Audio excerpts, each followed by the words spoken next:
नमस्कार, आप देख रहे हैं जन टीवी और मैं आपके साथ आकांक्षा पारिक। खबरों की शुरुआत से पहले एक नजर हेडलाइंस पर।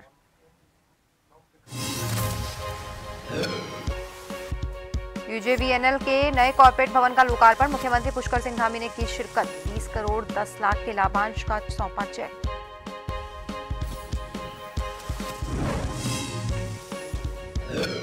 लोकसभा चुनाव को लेकर भाजपा की तैयारियां जोरों पर, कांग्रेस सैनिक सम्मेलन के लिए जुटी। बीजेपी का कांग्रेस पर तंज, कहा नेताओं कार्यकर्ताओं की कमी।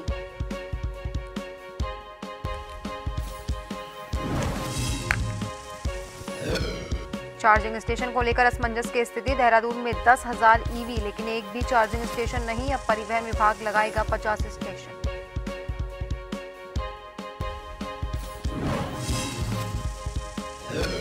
कोरोना के बाद अब चीन में फैल रहा इन्फ्लुएंजा, उत्तराखंड में स्वास्थ्य महकमा पूरी तरह से अलर्ट। हालांकि भारत में अभी इसका कोई मरीज नहीं।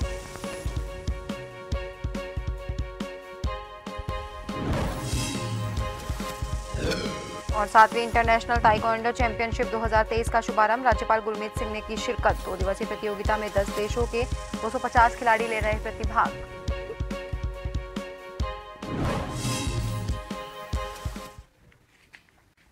और अब खबरें विस्तार से। मुख्यमंत्री ने यूजेवीएनएल के नए कॉर्पोरेट भवन का लोकार्पण किया। मुख्यमंत्री ने उत्तराखंड जल विद्युत निगम को स्थापना दिवस की बधाई दी। मुख्यमंत्री को जल विद्युत निगम प्रबंध निदेशक ने 20 करोड़ 10 लाख के लाभांश का चेक सौंपा। यूजेवीएनएल द्वारा CSR के तहत सरस्वती विद्या इंटर कॉलेज भानियावाला को दी गई बस को फ्लैग ऑफ कर रवाना किया। वहीं मुख्यमंत्री ने कहा कि ग्लोबल इन्वेस्टर समिट में हुए 3,50,000 करोड़ के निवेश प्रस्ताव में ऊर्जा क्षेत्र के तहत 1 लाख करोड़ के करार हुए। जल विद्युत निगम राज्य में उद्योगों की आवश्यकता के अनुरूप विद्युत उत्पादन पर ध्यान दे। सभी विभाग बेहतर वर्क कल्चर के साथ जीरो पेंडेंसी का संकल्प ले। दरअसल मुख्यमंत्री पुष्कर सिंह धामी उत्तराखंड जल विद्युत निगम के 23वें स्थापना दिवस समारोह में शामिल हुए।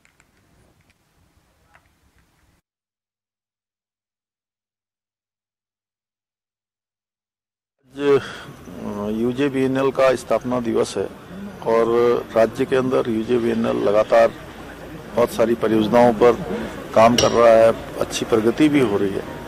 लेकिन हमारे राज्य के अंदर ऊर्जा उत्पादन के क्षेत्र में बहुत असीमित संभावनाएं हैं, अपार संभावनाएं हैं। उन संभावनाओं को हमें प्राप्त करना है और उसमें यूजेवीएनएल चूँकि हमारा एक ऐसा निगम है जो लंबा इसको अनुभव भी है, अच्छे कार्मिक भी हैं, अच्छे अनुभवी लोग हैं, तो उनके माध्यम से जो हमारा ऊर्जा प्रदेश का संकल्प है उस संकल्प को पूरा करने के लिए यूजेवीएनएल को लीड लेनी होगी। और मैंने वही सबका आह्वान किया है कि यूजेवीएनएल आगे आकर ऊर्जा प्रदेश बनाने की दिशा में नवाचार और नई चीज़ों को लाकर ऊर्जा उत्पादन की और बेहतर संभावनाओं पर काम करके। राज्यपाल और पूर्व लेफ्टिनेंट जनरल गुरमीत सिंह ने शनिवार को परेड ग्राउंड में 7वीं इंटरनेशनल ताइक्वांडो चैंपियनशिप 2023 का शुभारंभ किया। उत्तराखंड स्पोर्ट्स ताइक्वांडो एसोसिएशन द्वारा आयोजित 2 दिवसीय इस प्रतियोगिता में 10 देशों के 250 खिलाड़ी प्रतिभाग कर रहे हैं। राज्यपाल ने ताइक्वांडो के क्षेत्र में सराहनीय योगदान देने वाले खिलाड़ियों, जिनमें भारत की हिना हबीब और अमय चौहान, नेपाल के मास्टर नंदा बश्याल और चंद्रप्रकाश श्रेष्ठ, कोरिया के मास्टर किम को लाइफ टाइम अचीवमेंट पुरस्कारों से सम्मानित किया। उन्होंने उद्घाटन सत्र में पहले मुकाबले में केन्या और भारत के खिलाड़ियों के प्रदर्शन की प्रशंसा की।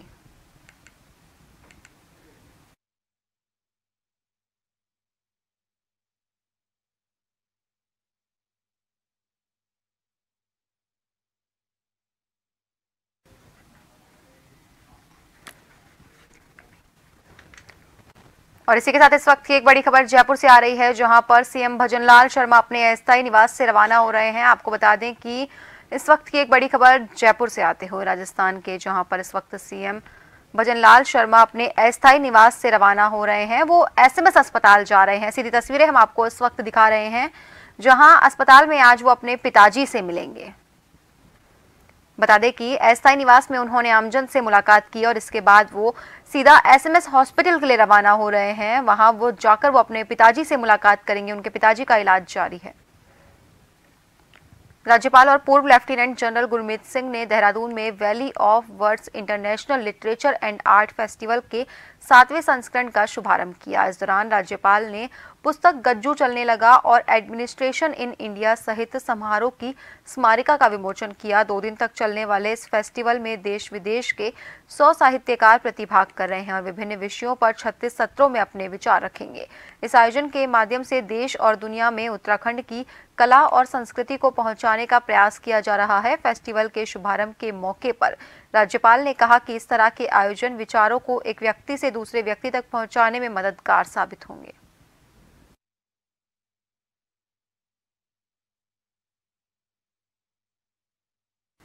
लोकसभा चुनाव को लेकर भाजपा की तैयारियां जोरों पर है, तो वहीं कांग्रेस भी जल्दी ही सैनिक सम्मेलन कराने की तैयारी में जुट गई है, जिसको लेकर भाजपा कांग्रेस पर तंज कस रही है। भाजपा प्रदेश प्रवक्ता वीरेंद्र बिष्ट ने कांग्रेस की यात्रा पर हमलावर होते हुए कहा कि जब भी चुनाव नजदीक आते हैं तो कांग्रेस अपना अस्तित्व दिखाने के लिए कदम ताल करती है, जबकि उनके पास नेताओं कार्यकर्ताओं की भी कमी है।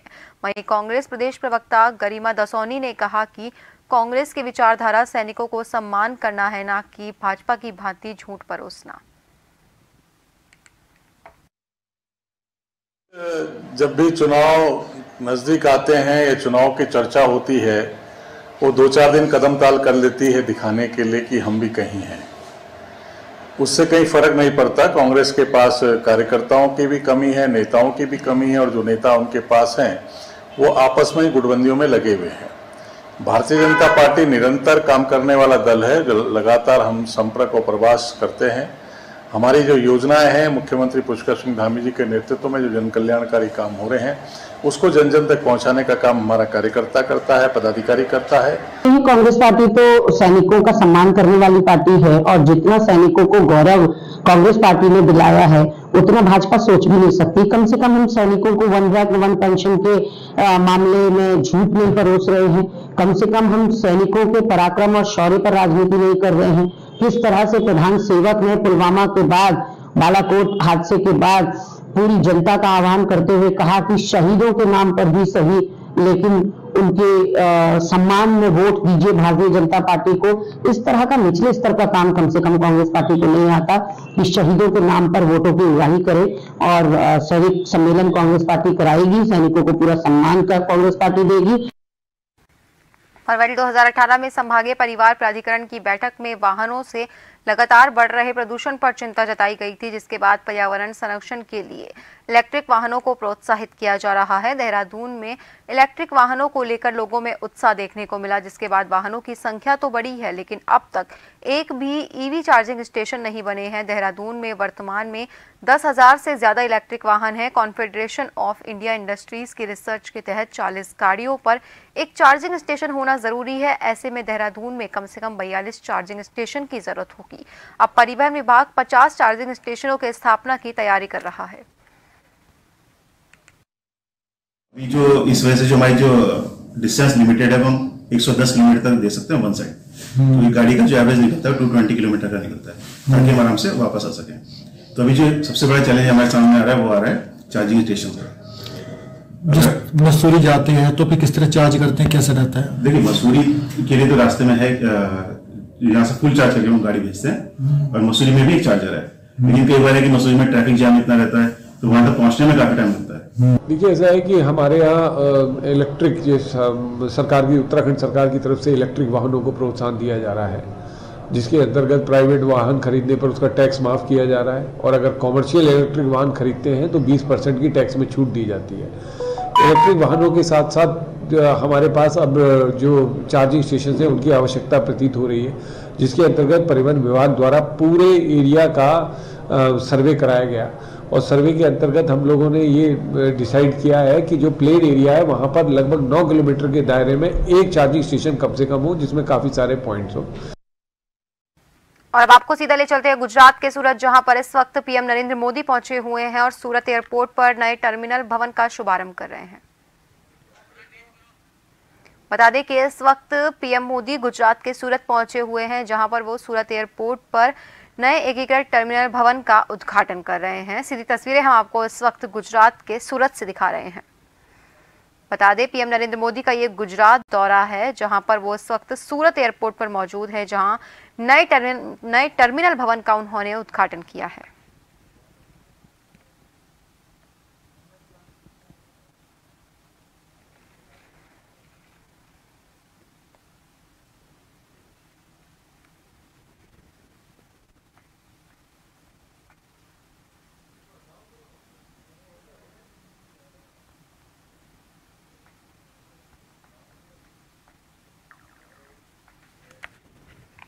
कोरोना के बाद अब चीन में इन्फ्लुएंजा नाम की महामारी फैल रही है। ये महामारी बच्चों में ज्यादा देखने को मिल रही है। हालांकि भारत में अभी तक इसका कोई मरीज नहीं मिला, लेकिन स्वास्थ्य महकमा इसको लेकर पूरी तरह से अलर्ट है। इसी क्रम में देहरादून के दून मेडिकल कॉलेज अस्पताल में तैयारी को लेकर डीएमएस डॉक्टर धनंजय डोभाल ने बताया कि इन्फ्लुएंजा सांस संबंधी बीमारी है। ये अपना स्ट्रेन भी बदलता है, जिसमें फेफड़ों को नुकसान पहुंचता है। इसके लक्षण सांस फूलना, बलगम आना, फेफड़ों में जकड़न होना देखे जाते हैं। इसको लेकर अस्पताल की मेडिसिन ओपीडी में अलर्ट जारी किया गया है। हाँ, ये है कि भाई जो बीमारी वहाँ फैल रही है उसका आगे गुंजाइश तो है ही कि वो आगे इधर आ सकती है। तो उसी के उसमें क्या किया है कि इन्फ्लुएंजा मतलब एक छाती से संबंधित बीमारी होती है और ये अपना स्ट्रेन बदलता रहता है। इन्फ्लुएंजा वायरस इसीलिए फेमस होता है। तो इसमें मरीजों को दिक्कतें सांस की ही रहती है, जैसे सांस फूलना हो गया या फिर बलगम आना हो गया, जकड़न हो गई, इस तरह की परेशानियां रहती हैं। तो ये ओपीडीज में, मेडिसिन ओपीडी में सबको बता दिया गया है कि अगर इस तरह का कोई रोगी आए तो उसमें इन्फ्लुएंजा के सारे टेस्ट कराए जाएं और बाकी जो भी सांस की बीमारियां पैदा करती हैं बीमारियां, उनकी जांचें कराई जाए, जो कि हमारे अस्पताल में उपलब्ध हैं। नगर निगम देहरादून में उस वक्त हड़कंप मच गया जब जिलाधिकारी सोनिका औचक निरीक्षण करने नगर निगम परिसर पहुंची, जहां इस दौरान नगर निगम से कई कर्मचारी गैर हाजिर मिले। इसके साथ ही कई खामियां भी इस दौरान पाई गई, जिसके बाद जिलाधिकारी सोनिका ने सख्त लहजे में कहा कि जो लोग मौजूद नहीं थे उन पर कार्रवाई सुनिश्चित की जाएगी। इसके साथ ही जो कार्य नगर निगम को दिए गए हैं उनको समय पर पूरा किया जाए। बता दें नगर निगम का कार्यकाल 2 दिसंबर को खत्म हो चुका है, जिसके बाद प्रशासक के तौर पर जिलाधिकारी ही नगर निगम का कामकाज देख रहे हैं। कुछ लोग एब्सेंट थे, करीबन 10 से 12 लोग एब्सेंट थे वहाँ पे, तो कार्रवाई करने के लिए निर्देशित कर दिया गया है और सभी को ये बताया गया है कि समय से आएं और ऑफिस में जो कार्य उन्हें दिए गए हैं उन्हें पूरा करें। इसके अलावा भी काफ़ी चीज़ें डिस्कस की गई हैं वहाँ पे, जैसे कि सफाई व्यवस्था हो गई, स्ट्रीट लाइट्स हो गई, जो सरकारी भूमि उसे कब्जा मुक्त कराने की व्यवस्था हो गई। ये सभी बातों पर डिस्कशन हुआ, इंस्ट्रक्शन दिए गए हैं और कार्रवाई की जाए। देहरादून पुलिस ने ब्लाइंड मर्डर केस का खुलासा किया, जहां दोस्त ही मृतक का कातिल निकला। वहीं अभियुक्त द्वारा मृतक की हत्या कर शव को पंखे से लटकाकर हत्या को आत्महत्या के रूप में दिखाने का प्रयास किया गया था। फिलहाल पुलिस आरोपी से पूछताछ करने में जुटी हुई है और उसका आपराधिक इतिहास भी खंगाल रही है। 23 नवंबर को एक डेड बॉडी मिली थी, एक फार्म हाउस में लटकी हुई कमरा था वहां पर मिली थी, जिसकी शिनाख्त संदीप के रूप में हुई थी। प्रथम दृष्टया देखने से मामला आत्महत्या का प्रतीत हो रहा था, जिस हिसाब से हैंगिंग डेड बॉडी हैंग कर रही थी। लेकिन जब पोस्टमार्टम रिपोर्ट के बाद जब ये पता चला कि उसकी गला दबाने के उपरांत इसको हैंग किया गया, तो इसमें तहरीर के आधार पर इसको मुकदमा दर्ज कर लिया गया था। इसके आधार पर जब उनके दोस्तों से पूछताछ की गई, अन्य लोगों से जानकारी की गई, तो इसमें शिव सिंह राणा नाम का व्यक्ति है जो प्रकाश में आया था। और फिर कुछ फुटेज पुलिस को हाथ में लगी जिसमें वो स्कूटी आदि पर बिना जूते के जाते दिखाई दिया। साथ ही साथ जो मृतक था उसके लेफ्ट चिन पर भी यहाँ पर चोट के निशान थे। तो काफ़ी सारी चीज़ें एविडेंस और पुलिस लगातार उसकी मॉनिटर कर रही थी कि इसके मूवमेंट पर, उसके उठने बैठने पर। और जब उसको पूछताछ के लिए कल हिरासत में लिया गया तो पूरी घटनाक्रम से इसमें पर्दा उठा।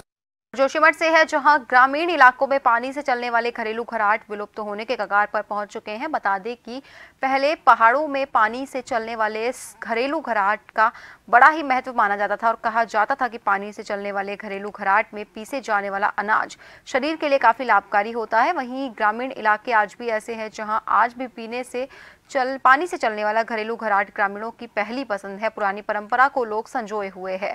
तुगासी में पानी से चलने वाले 2 घरेलू घराट है, जहां के लोग आज भी इसी घरेलू घराट से पिसा हुआ अनाज को खाने के लिए इस्तेमाल करते हैं।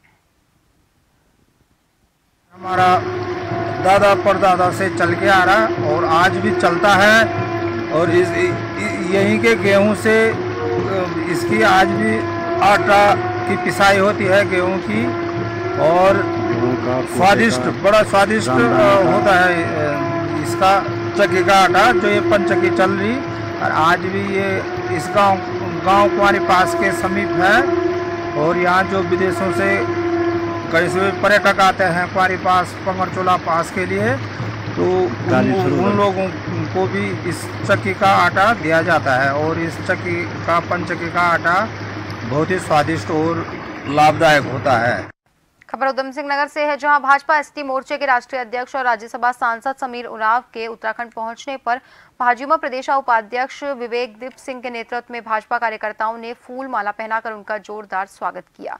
भाजपा कार्यकर्ताओं को संबोधित करते हुए राज्यसभा सांसद समीर उरांव ने कहा कि भारतीय जनता पार्टी में सभी कार्यकर्ताओं का हित सुरक्षित है। हमारी पार्टी सभी कार्यकर्ताओं का ध्यान रखती है और उन्हें सम्मान देती है। आज जिस प्रकार से जनजाति समुदाय के लिए देश के यशस्वी प्रधानमंत्री जी ने कई प्रकार के रचनात्मक विकास के कार्य को प्रारंभ किया है और जो है मान सम्मान को बढ़ाया है। हमारे जो है आज़ादी के लड़ाई में जो जनजाति महापुरुषों ने, क्रांतिकारी वीरों ने अपनी जो है महती भूमिका निभाया है, उनको भी याद करके भगवान बिरसा मुंडा की जन्म जयंती के दिन को जनजातियों के लिए एक राष्ट्रीय जनजाति गौरव दिवस स्थापित किया है। ये जनजातियों के लिए बहुत ही गर्व का विषय है। गोला खनन मजदूर उत्थान समिति के बैनर तले आंदोलनकारी वाहन स्वामियों ने सरकार पर गोला की समस्याओं को नजरअंदाज करने का आरोप लगाया। लालकुआं नगर के मुख्य मार्ग पर जुलूस निकालकर प्रदर्शन कर मुख्यमंत्री पुष्कर सिंह धामी का पुतला दहन किया। गोला मजदूर खनन उत्थान समिति के अध्यक्ष रमेश चंद्र जोशी ने बताया कि सभी 11 गेटों पर सरकार के खनन नीति और परिवहन नीति के विरोध में आंदोलन किया जा रहा है, लेकिन तानाशाह सरकार वाहन स्वामियों की समस्याओं को सुनने के लिए राजी नहीं है। ऐसे में अभी क्रमवार तरीके से आंदोलन किया जा रहा है। अगर जल्द सरकार ने विभिन्न मांगों को नहीं माना तो उग्र रूप से आंदोलन किया जाएगा।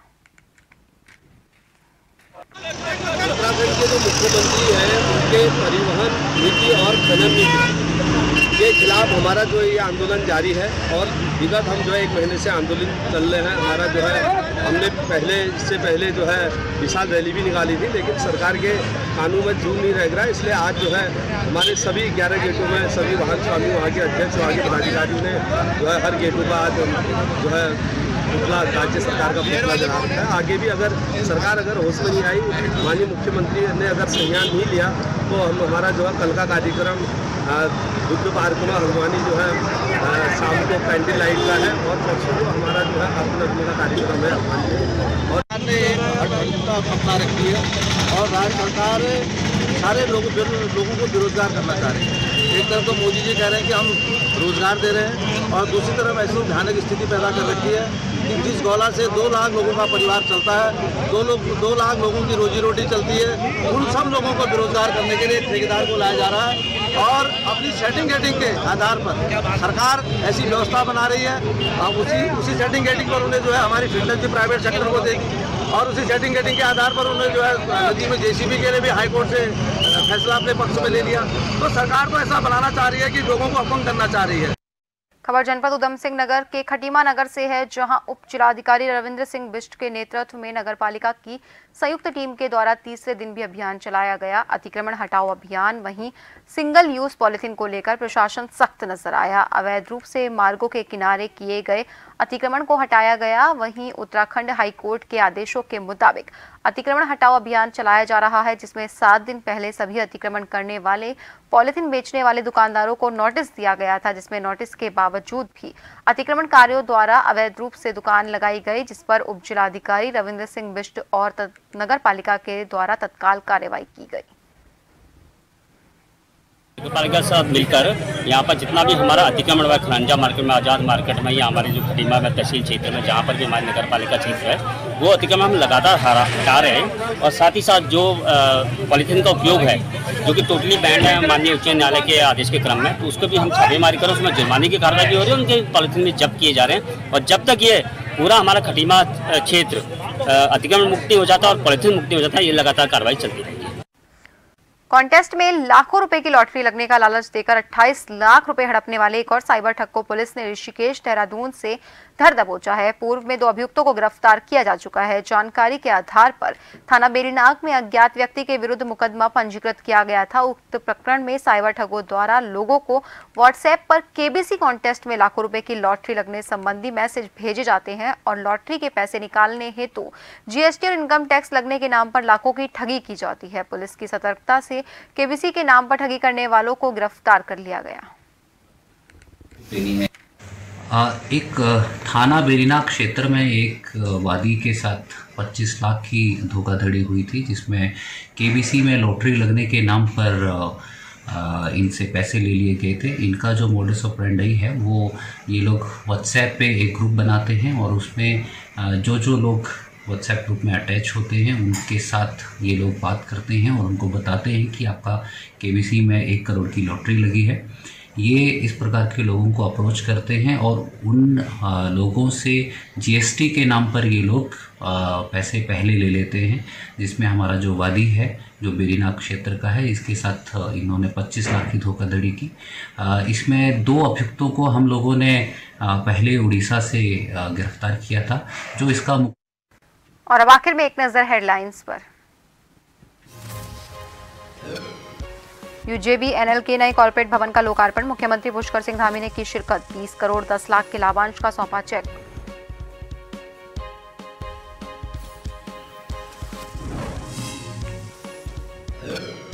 लोकसभा चुनाव को लेकर भाजपा की तैयारी जोरों पर, कांग्रेस सैनिक सम्मेलन के लिए जुटी। बीजेपी का कांग्रेस पर तंज, कहा नेताओं कार्यकर्ताओं की कमी।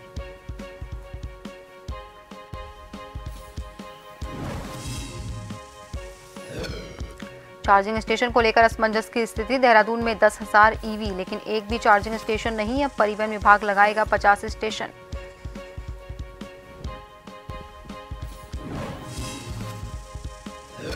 कोरोना के बाद अब चीन में फैल रहा इन्फ्लुएंजा, उत्तराखंड में स्वास्थ्य महकमा पूरी तरह से अलर्ट। हालांकि भारत में अभी तक इसका कोई मरीज नहीं।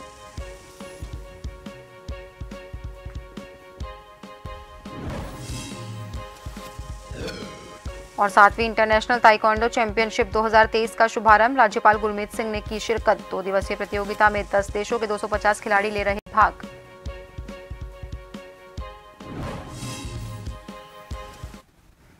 और फिलहाल के लिए खबरों में बस इतना ही। बने रहिए जन टीवी के साथ। नमस्कार।